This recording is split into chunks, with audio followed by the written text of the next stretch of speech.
Welcome to Bradshaw Boys, a podcast where two guys watch romantic comedies. That's right. You have to say your name. I'm Kevin.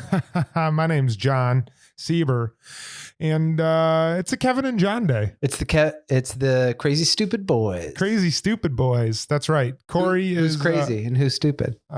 Dude, I'm stupid. It means you're crazy. I'm crazy. Corey's sitting this one out. If you listen to part 1 of Crazy Stupid Love, you'll remember when Corey and I thought that New York City was being bombed. We actually found out it was Kevin. We locked him out of his house and he had to get in. So he was up on the roof doing some like fire escape to the roof to kitchen window stuff, and scared the shit out of us. And then I have the Instagram of me being like, they're recording in the other room. Dude, it was so scary. And that would have been awesome if I was a thief. But now it's just Kevin and I, and so settle in. It's gonna be different flavors. These episodes are good because they're just like, ooh, things are a little crazy. Ooh, things are subdued. Yeah. It's always going to be salmon, but it's like, is it blackened or is it lemon? Cajun? Fried? Is there fried salmon? No, that's not a seafood you want to fry.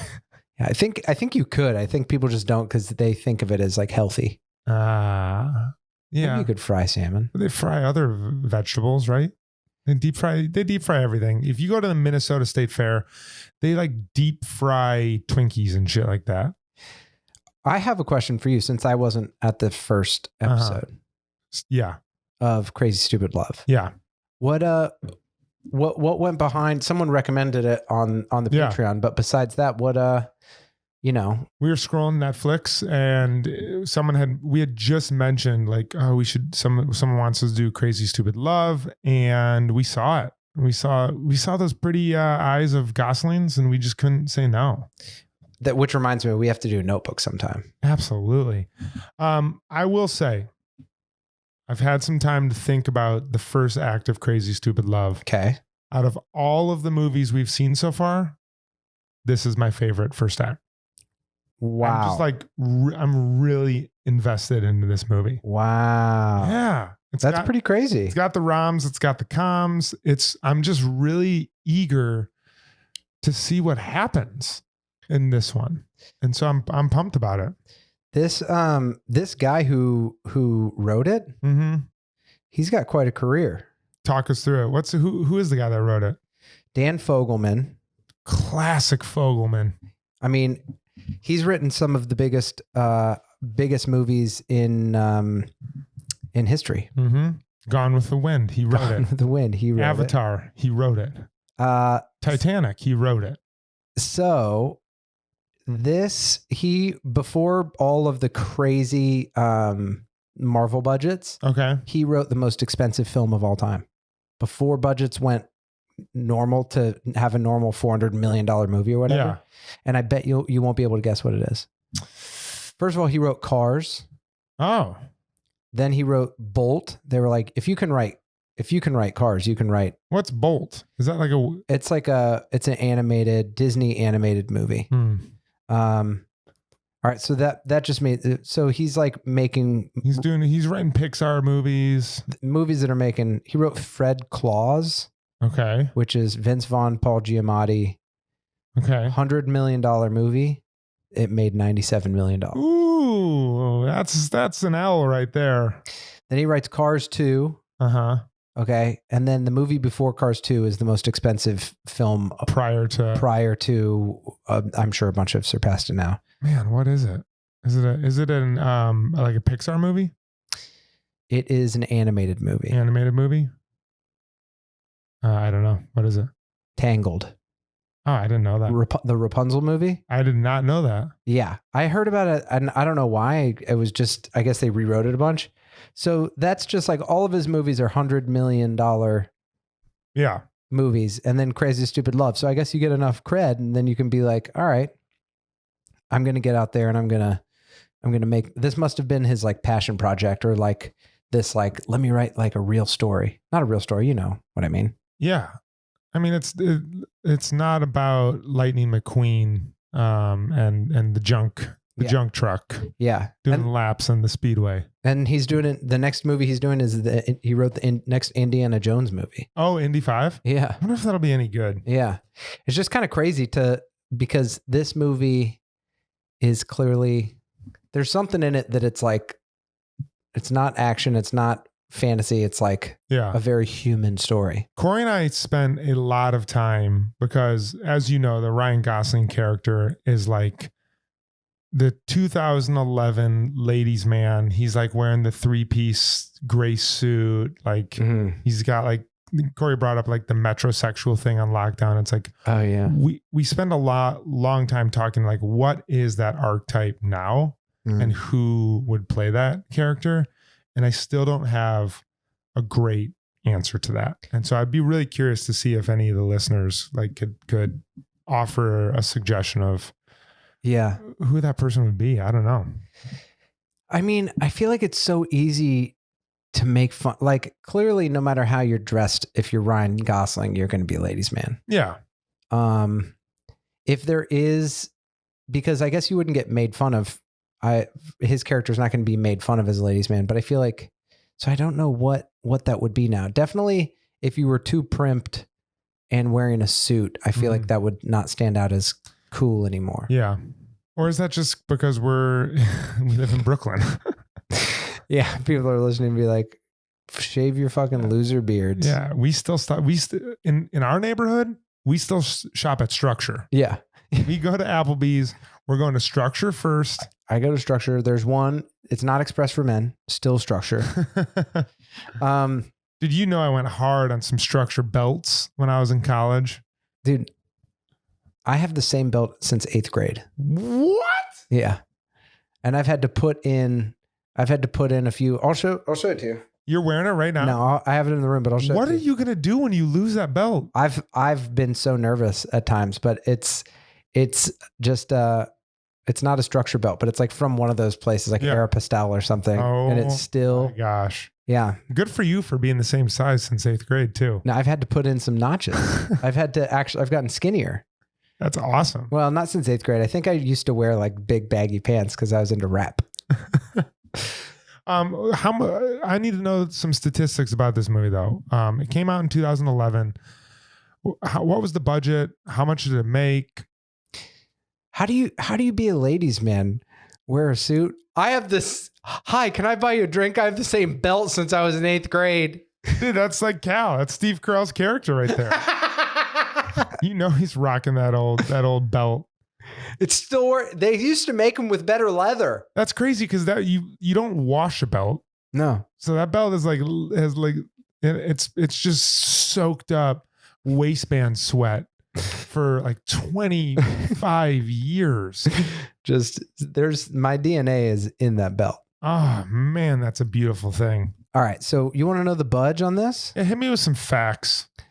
All right. They don't make these movies anymore. I don't know what the budget is that they don't make, but they don't make movies for, I forget what the number is, but Matt Damon was like, they don't make the $40 million movie anymore, which was like, make it for 40, make 80. Yeah. This is a $50 million movie. They probably gave him an extra 10 because they're like, come on, we saw what you did with Tangled. Yeah. And then how much do you think this movie made? I'm so bad at that. I want to say like 150 mil. 142.7. Not Woo! Bad. Not Pretty bad. Close. That is such a good ROI. Yeah. How do I get it? Do they crowd fund or source making major motion pictures? They probably, I don't know why they would, because the studios can just foot the bill and take all the profits. They don't. There have been some people that have like kickstarted a movie. Really? Did they do well, I wonder? And then did those people get a dividend? I don't know. Or did they just kickstart it and give the money and be like, cool, here you go? Well, no, I think it's bless you. I don't think it's a dividend. I think they find other like incentives. Well, you get like a fucking Wally coffee cup? Pariah is a, let's see what Pariah was. Pariah was you get a poster signed by the director. Okay, there's the movie The Square won Sundance or won Cannes, and that was crowdfunded. I'll have to look through more of this and see how that works. No one set up the business model where you fund a movie that you believe in, and then as an investment, you get a return on your investment.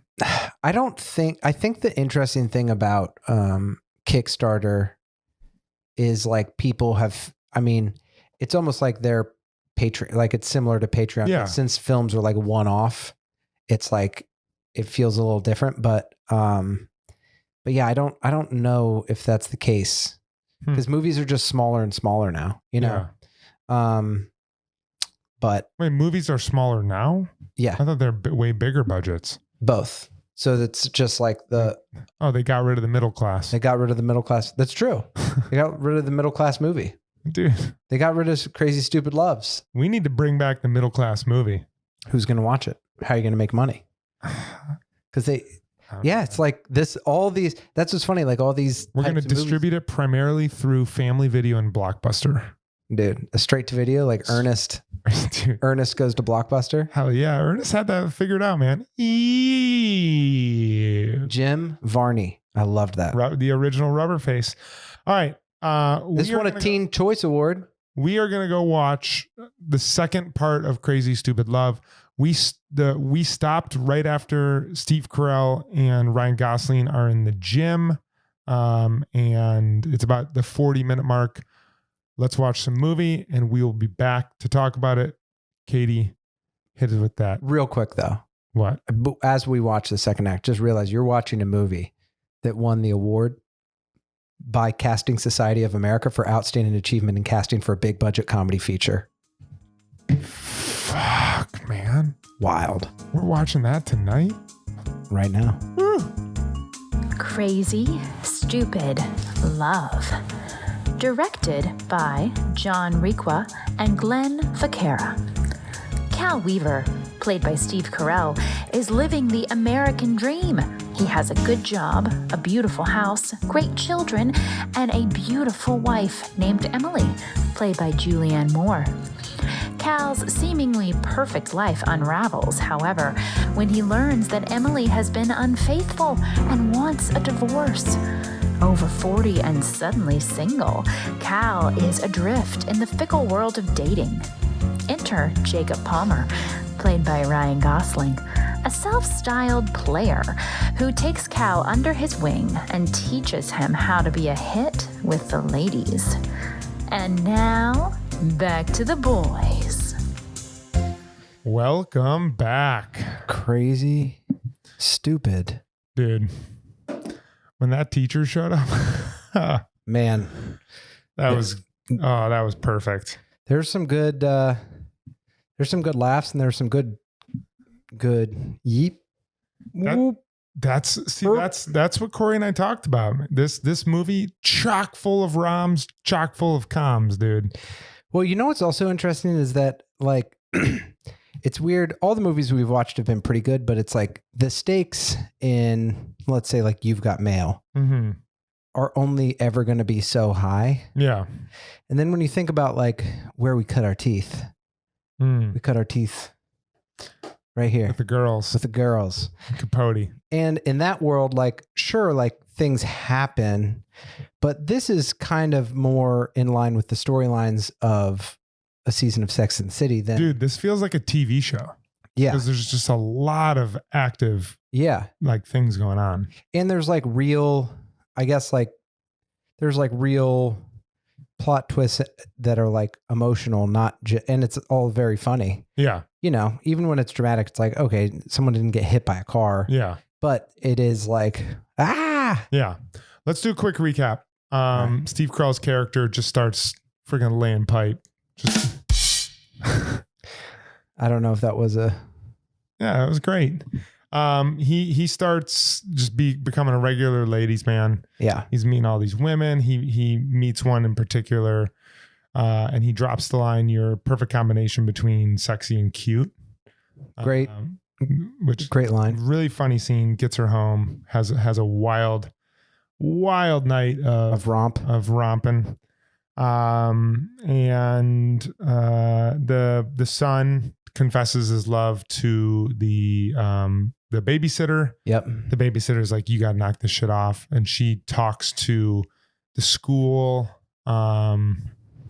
know-it-all. What do you want? I don't want to use the word slut. Because that's she's not, but she's not just the school slut. She's like the school, like she knows how to get older men. But the first thing she's like, how do you get older men? She's like, I have huge tits. That she's like the, which was really funny, but she's just like she's the, I can't think of the word.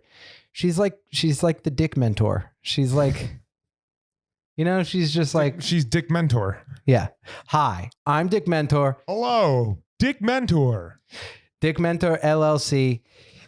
If you are looking for an older man's penis, I'm going to help you get it. My name's Dick Mentor. And yes, huge tits. I get huge tits. And I'm a 17-year-old girl in high school. And my lips are seals. Or. My lips are seals. Or. If I'm not Dick Mentor. Are you looking to get dick? Come on down to Dick Mentors. They love it. Welcome to Dick Mentors. Hi, Dick Mentor. Oh my gosh. Yeah, so she's Dick Mentor. Yeah, she is definitely Dick Mentor. So the babysitter's like, I need to get some of that Carell action.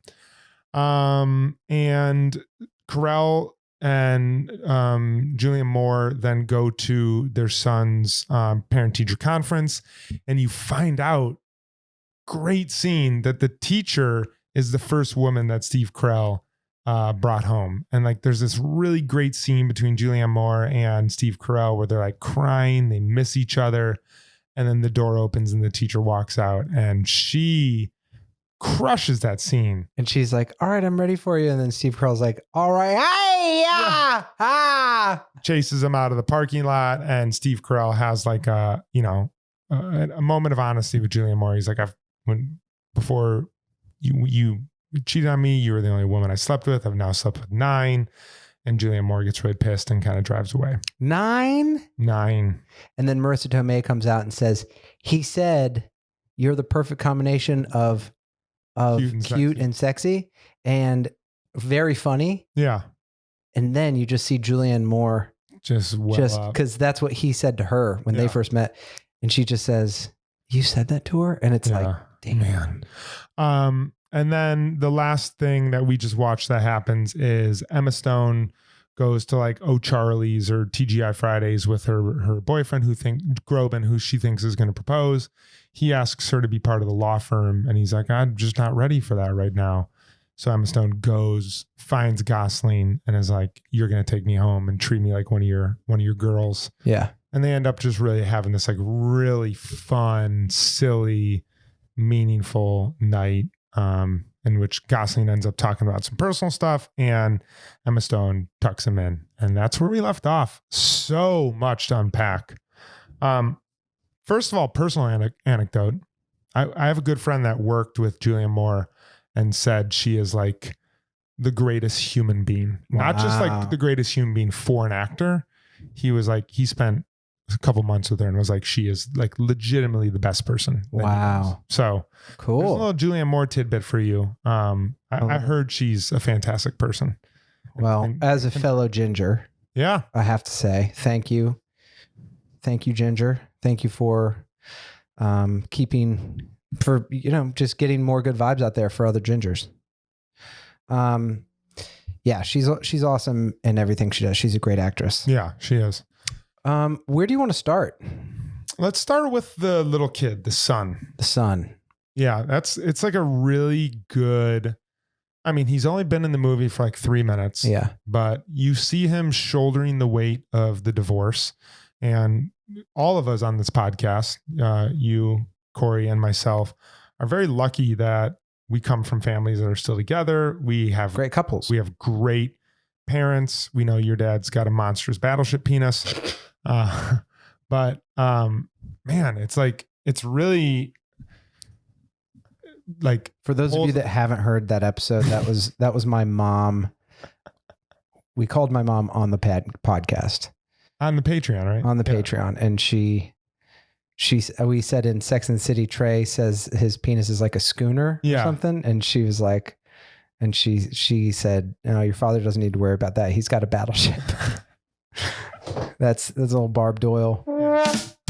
Not that. This one. The USS Doyle. The USS Doyle. Oh, good buddy. Lift up the bridge. Yeah. So I think it's really interesting because you're watching the son cope with the divorce that's happening with his parents. It's really pulling on his heartstrings when he's like, talking to his dad. He's like, you abandoned her. You see him acting up in school, but you also see him like helplessly and hopelessly in love with his babysitter. Yeah. And that's like it's like a really interesting character. And it's youthful and playful and fun and definitely something I've never seen in a romantic comedy before. Yeah. It kind of reminds me of like, Love Actually a little bit, like the little Liam Neeson kid. Yeah. We'll do that at Christmas probably, but the one kid is like in love with another girl. I think the twist is like it ends up being an older girl. Yeah.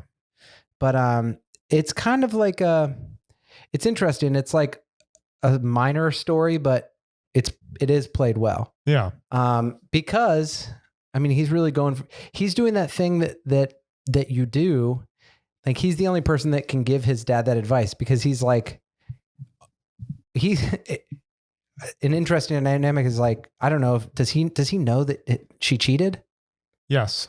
So it's like in that world, it's like, all right, you've experienced as a child, it's like, so that happened. Like you love her, go get her. Yeah. And then if you get advice from like your adult friends, it would just be like an hour conversation before you have to assess. Like, right. And so there is like and they're his parents. So he has that incentive, but yeah, he's like kind of very innocently not understanding how love in the world really works. And that's also true with how he's pursuing his babysitter by, in private, but he's just jerking and saying he loves. And building scaffoldings. Yeah, it's weird. It's like he built. I feel like that would have been like a move you would have done in 8th grade. You would have like built a stage and like been very dramatic about it. Is that how you played your cards back then? No, with girls, I'm a little closer to the vest than that. Even back then? Yeah. I'll tell you my move in 8th grade. You remember GAC?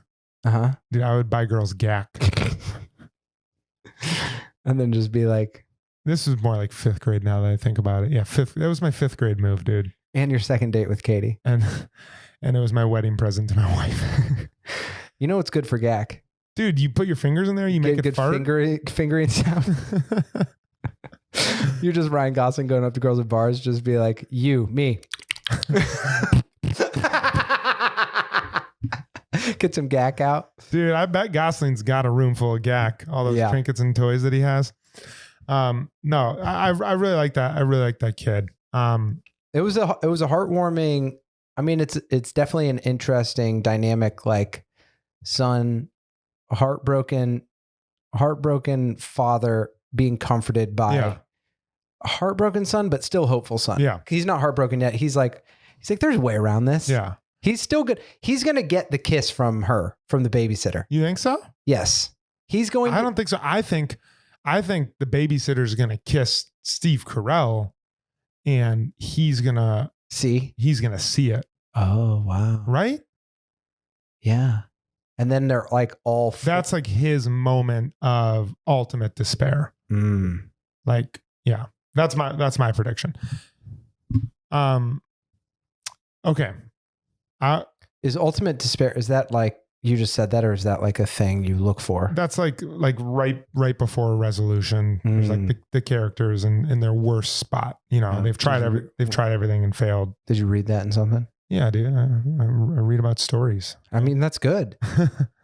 But I will say one quick thing about this, just knowing like how proficient this guy is at the act of screenwriting. Yeah.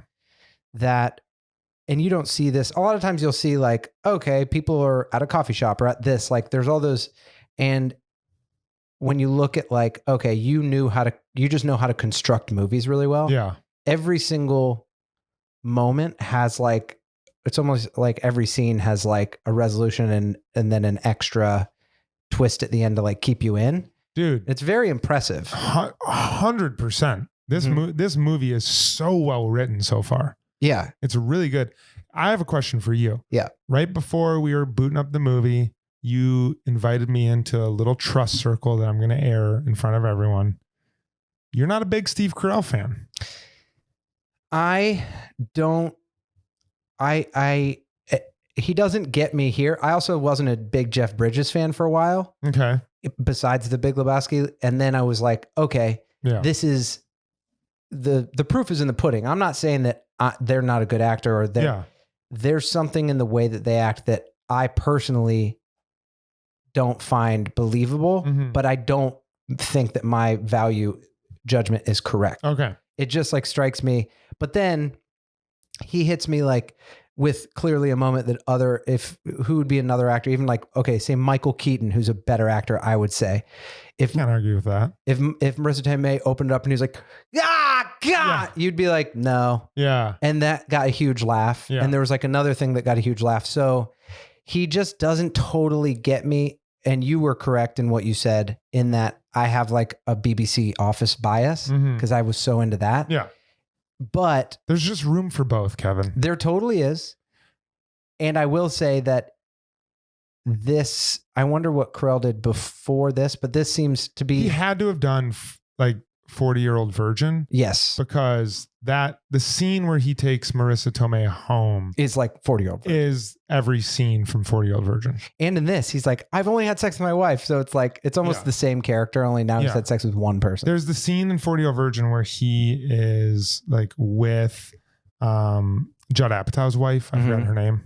I know who you're talking about. And they're like, she's like driving, listening to Missy Elliott. Yeah. She's like swerving through. And it's like, it's just that scene. Yeah. in spades. And he plays that scene so well. Yeah.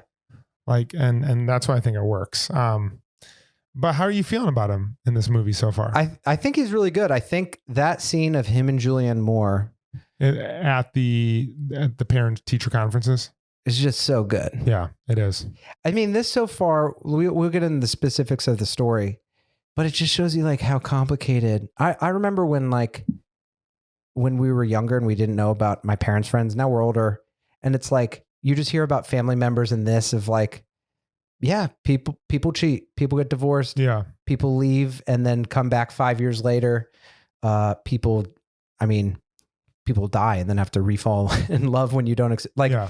There is something about this movie so far that is just like, you know, some people have it easier and are just like, I found my mate. Right. But I do think that what a conundrum for both of them to be in, and it not just be like good guy, bad guy. Yeah. And especially now that Like that reminds me when he like goes at night and like waters the flowers. Yeah. And like, it's just like he cares so much about the life they had together. yeah, Like that he can put those things that he values above how he's hurt. yeah, And like, man, there's probably so many people who have gone through divorce and they're like, I understand that like we can't be together, but like, do you still want me to take out the dog? Like, Yeah. like who care about the things they've built together? Yeah. It's just, that's like, I don't know if I've seen that a ton in movies. yeah. Yeah, because usually divorce or cheating is like this ultimate break, which I think like to relate to, you know, I don't think it would necessarily, even you said when Julianne Moore, so Steve Carell successfully picks up Marissa Tomei, which is cute because it's like, he first of all messes it up. Mhm. He takes all of Ryan Gosling's advice at the bar and it's just like, let her talk. And she's like, what do you do for work? And he lets her talk. And he's like, what do you do? And she's like, are you not going to tell me what you do for work? And he's like, nope. Yeah. And then she's like, and it's basically, He like tries negging her. I'm like, Yeah. you're boring. yeah. And it is funny because dude, I've seen that. Like I cannot neg. I don't think it's a good thing to do, Oh, I hate it. and I can't do it. Cause I'm like, it's rude and mean. Yeah. But I saw it on Saturday, dude. What happened? I just saw a guy who was like too drunk, and this girl, I fucking was standing next to them, and I talked to the guy for like a little bit as I was like ordering a drink, and he was drunk, and he even was like, fucking pieces of asses over here. It was like not my vibe at all, you know? And I was like, hello. Okay. Ugh. And then I saw and he was talking kind of like not rudely to them, not like you're ugly, but you know, like aggressively. Yeah. And then I saw the girl tell her friend, like, she's like, let's go. And she's like, I'm going to stay for him. Oh my God. And then the guy said next to someone else came up to the bar, and he like was like kind of close to him, and he just like turned around and got in like a fight with the guy, not a fight with him, but he was like, back up, dude. And he called him, he's like, you bald asshole. And then he looked at me, and the guy like walked away. He looked at me. He's like, you're okay, man. It was just that guy. And I was Thanks, like, dude. So it was just like, there was so much going on, and the girl was sitting there waiting. And then he started talking to her again, and she got like right back into the conversation with him. And I was like, dude, when you see that in the real world, that it's like some of that advice works. It's like, be a little aggro. Yeah. But it was a young, immature girl. Yeah. So she, you know, so I do think a cool part of that scene, everyone that's listening, if you've been to a bar, you've seen that work. It's like a dumb guy and a dumb girl, and they met each other. Congratulations. Yeah. But what's cool is Carell getting that advice, and then the real advice is like, be yourself, even though that might not work all the time. That's what she wanted, because she's seen all those guys do that. And she's like, Marissa Tomei gets like so like horned up by it. She was just like, you're being so honest. Yeah. And he's like, my wife left me. She fucked this other guy. Oh my gosh. Like Dave Lindhagen. I cried about it last week. She's like, say more. And they end up having an authentic, it's a wild night for him, but like for her, I think she was like, yes, this is a wild night with like a good guy. Yeah. Turns out he doesn't call her. All this to say, once Carell's sitting there with just him and his wife, he's fucked 10 girls by this point. Yeah. Marissa Tomei plus 9. He's had the experience, and all these like young hot girls, he figured out how to get them. Yeah. And he's just like, I just miss you. Yeah. And I think that not only is that good writing, but I think everyone who has gone on those tears or whatever, even if it's not sexual, even if it's just like drinking or overeating, spending money. Yeah. Yeah. Like you go on the vacation, you're like, oh my gosh, like I don't get why I don't like go on these like trips more. And then it's like, yeah. And then you're at one point, there's like a really, really, really great British comedian who I love, the British guy, Daniel Kitson. Yeah. And he has this great joke about going on vacations by yourself. Like he's like, and it's all clipping along perfectly until you have to ask someone else to take your picture by yourself. And it's like a whole 5-minute bit about loneliness. Yeah. And he's like, cause you go on it to get over the girl, fucker, you're going to be fine. And then, and that's what his, little tear of hookups is like, this is how you do it. And to be honest, you kind of do need those things too. You do need the vacation. Sometimes I wouldn't say like, you know, going to a bar and banging 10 girls at the same restaurant. Sometimes you need the white Jeep. What's a white Jeep? I told a story in the first episode about one of my college roommates who got a divorce, and he's just like, I'm going to a white beach. I'm getting a white Jeep and I'm going to the beach. And just like 3 weeks later, he was like surfing on the beach. And I'm like, how you doing? He's like, pretty good, actually. Like he was good. Yeah. He's just like, his wife left him and he just like bought a Jeep and went and hung out to the beach. Well, it's not, surfing. There are better and healthier things to do, because that's a good thing. You're getting in touch with something to get better at and something greater than yourself. Yeah. It's almost like, I mean, I don't know if my advice would be to like go on a few dates with someone, not because everybody that has like, how did you bounce back from your engagement? That's it's not. Well, this is what happened. 40 years of marriage. And then I've talked about it a bunch on the pod. I talk about it every once in a while, but please go to Amazon Prime, watch The 30-Year-Old Virgin. Yeah. It's, you know, it's my first comedy special and I'm really proud of it, but I talk about this in it, which I was just talking to a friend about this, but we broke up our engagement. And then afterwards I started hanging out with as many people as possible all the time, Yeah. which makes you stay up way later. Mm-hmm. Was drinking too much. I don't remember. That's where our friendship was forged, though. Yeah. Yeah. Late nights. Yeah. I think friendship took the place of sex. Like, I think I hooked up with a few girls, but it was more like, but then I did, hook up with like a few people. And then the final story, I basically get something that, watch the end of the show, but I, had like my eczema was really bad, Mm-hmm. which is caused by stress. And my, and like I wasn't sleeping well, and I was all of this stuff that when I finally like went to and I got an ear infection, and I went to the doctor, and it was my, what's the low point? What that you said earlier? Like moment of despair. My moment of despair. I want you guys to go watch it, but I ended up getting shingles like all over my penis.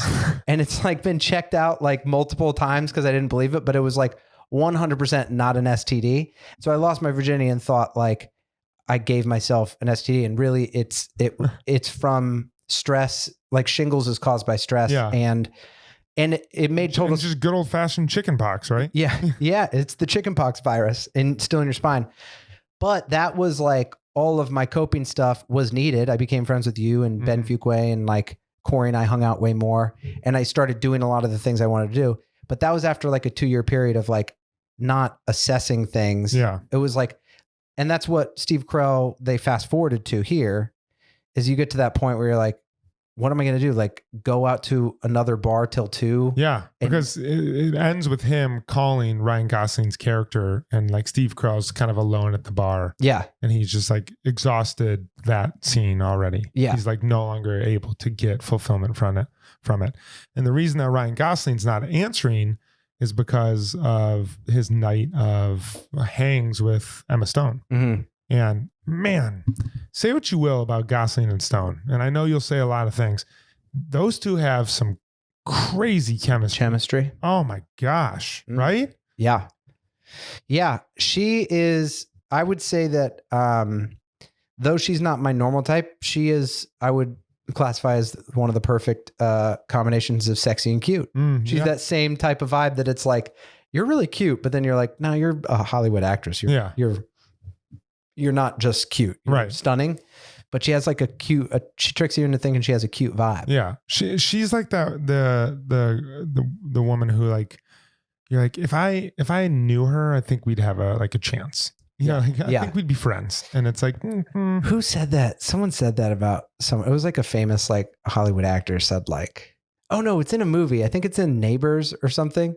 Is it about Emma Stone? No, it's a Seth Rogen movie. And they say about George Clooney, they're like, I feel like if I met George Clooney, like we'd be friends. Yeah. Like he'd want to be friends with me. And I'm like, dude, everybody thinks that about certain people. Yeah. And I'm sure the stripper wants to bang you too. Yeah. But that scene just felt so authentic, and they're like laughter laying in bed, and they're like, like Emma Stone, like making fun of the things that he wears as armor to protect himself. Yeah. Yeah. Is like a really endearing scene. I just really liked it. And like you saw him let down his guard a little bit and like make fun of the massage chair, make fun of his buying habits, make fun of like how cheesy it is that he does the Dirty Dancing finishing move.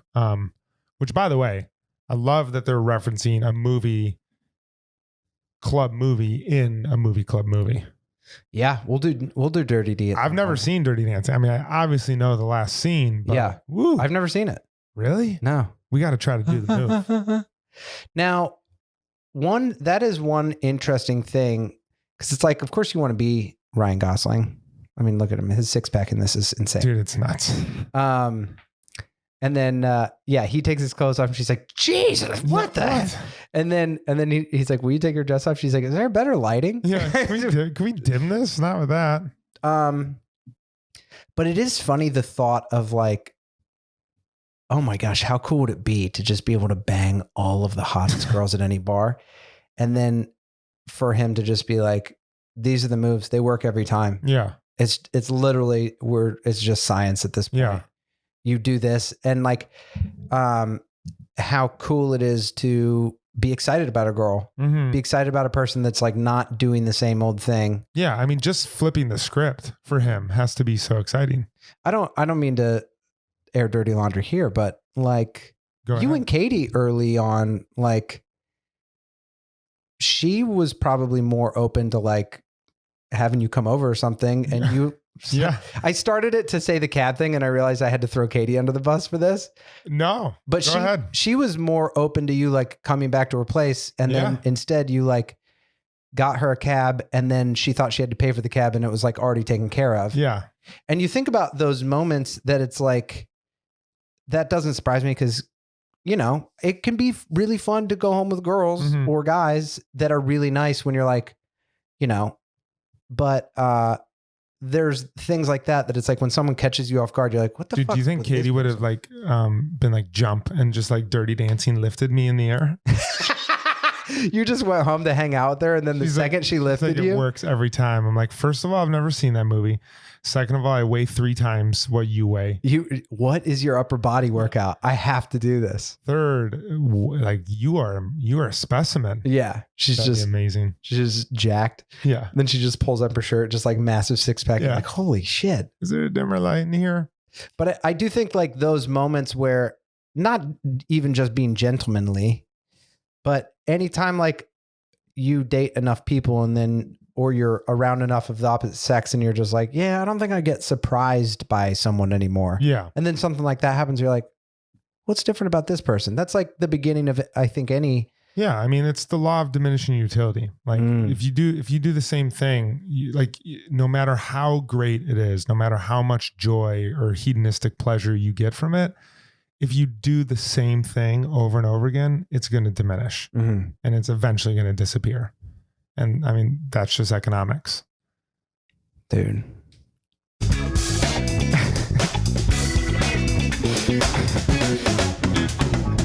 There were so many people just now that just thought about their life and went and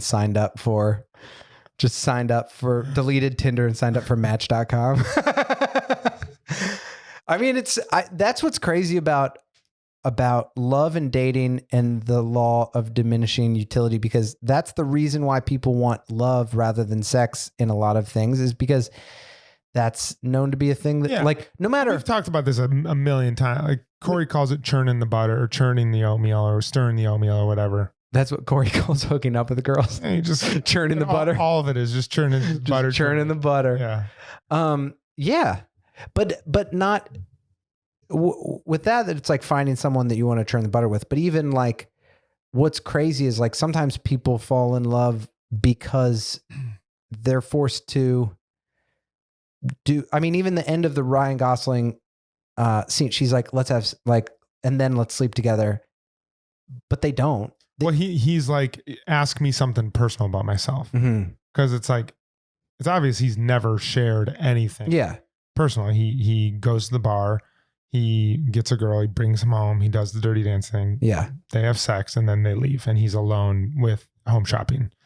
And so it's like this opportunity to like really be vulnerable. Yeah. Is completely new to him. Yeah. Probably feels incredibly better and fun. It feels better than calming. You seen Pumping Iron with Arnold Schwarzenegger? I absolutely have. I own a copy of it, even though he tried to buy them all when he ran for governor. Yeah. It's like having sex with a woman and calming. He says but Arnold Schwarzenegger that says that's what the pump is like when your blood rushes. It's not the pump. It's the pomp. The pomp. Yeah. It's like coming. And so for Ryan Gosling, imagine me bozing on stage. It's like I'm coming day and night. Coming day and night in front of everyone. It's great. It's wonderful. And Ryan Gosling is just like, man, the second I've been coming a lot, and now, do you know what? Being vulnerable and opening up personally is like coming. Talking to you about my mom being a beautiful, cold woman. It's like calming. And then he said the dad is like a little too nice. His dad passed away. Yeah. Yeah. So I just don't know. I mean, I'm very curious how. I have an idea how the Carell storyline is going to end up. He's going to end up with his wife again. He's going to go back to get her and she's going to be fully like with Bacon. And that's going to be like his moment of like like his lowest point. The babysitter is going to see, the son's going to see the babysitter kissing Crow. I just don't know what's going to happen with Gosling. Like maybe Gosling falls in love with Emma Stone and then Emma goes back to her boyfriend. I don't know. There's no way they all end up happy because the movie's, I feel like I've heard too many good things about it that it's like, I think Roger Ebert gave it 4 stars. So it's like, what? Yeah. So I don't think that doesn't tell me anything. People can end up happy, but it's like, okay, you're not going to have all the parties aren't going to get what they need in a neat way. Yeah. It's crazy, dude. But the fact that we're even wondering about it is interesting. Yeah. I do wonder if, well, also one thing that it's like, you could do this all the day. That's like, that doesn't hold up, but it is funny. That's just a normal thing that these high school girls are like, yeah, we bang these older guys. And how do we do it? And which, you know, I can't believe that. You can't believe what? That there's a high school girl that bangs older guys, or I just don't know where you like. Have you seen like garbage community school kids who like go to high school parties? That has to be happening still. Yeah, I guess. That was like my... I wasn't hanging out with that crew. That was my hometown, dude. I mean, I guess there was always like 16-year-olds that were like, yeah, I have a boyfriend in college. But then I'm like... That's exactly what it is. True. Yeah. It's fucking crazy. Yeah. I mean, she's going for like the real old one. She's going, yeah. But her friend, the Dick Mender, whatever. Dick Mentor. Dick Lender. Hi, I'm Dick Mentor. And welcome to My Love Podcast. And don't forget, I'm also a 17-year-old girl. I just have this voice. I'm Dick Mentor and I approve of this message. I was going to say something. We got sidetracked, but I think, you know, she's that character, the Dick Mentor, is the one who's hooking up with like college kids. Yeah. It's a shock when the babysitter wants to go after a parent age person. Yeah. But I mean, that stuff's got to be happening still. Yeah. Holy shit. Of course it is. If I had a daughter who was like 16 and I found out she had a college bar, I'd be very upset. Well, I mean, I'm just like, it's hard to find anything to like relate with. I mean, obviously guys go for younger girls because they're like young and hot and impressionable, you know? Well, and girls go for older guys because they're generally more successful, more mature than, you know, their video game sunflower seed eating. Just from like the Ryan Gosling point, like him when he's talking about game, like I get off on a date or in life of like having really honest conversation that can be flirtatious. It doesn't have to be like my mom died, you know, like, cause she didn't, she's alive. She beat cancer. She did. But no, like, so it's hard to, in order to do that, it's hard when if somebody was like 19, I don't know the last time I talked to a 19-year-old, but it'd be hard to just be like, you know, there was a show before Fuller House, you know, like at the, no, that's like a reboot. You know, we didn't have cell phones in high school. Yeah. What? They didn't. Just like on your iPhone showing her like the razor. Yeah. And Dude, like razor explaining T9. Like I don't know, like at a certain point I'd be like, what, like the similarities between you and I are the same differences between me and my grandfather who was in World War II. Yeah. Yeah. It's just like at some point we're two different people. Yeah. So that's where that's where it's just interesting. It would be interesting. So I wonder with the babysitter if they'll go into it all why. No, I think she's just going to be like super periphery, which I'm fine with because it could, or even because he's a good writer, even in like one scene of just being like, because all the boys in my high school are dumb. And like, because I do wonder if there's a thing that she's attracted to him because he does love his wife or because he is a good father or.